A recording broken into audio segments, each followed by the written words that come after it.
Video pengguna jalan meneriaki para muda-mudi yang sedang nongkrong di jembatan viral di media sosial. Salah satu akun yang mengunggahnya @andreli_48, Minggu, tanggal 23 Januari tahun 2022. Terlihat dalam postingan tersebut, pengguna jalan itu keluar dari jendela mobilnya dan langsung meneriaki para muda-mudi.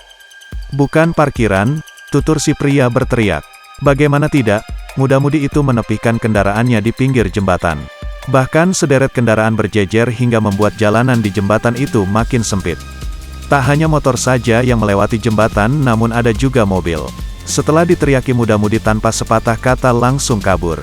Tak disebutkan di mana lokasi kejadian, namun dari video terlihat plat mobil dengan kode W pada bagian besi jembatan ada tulisan pacet.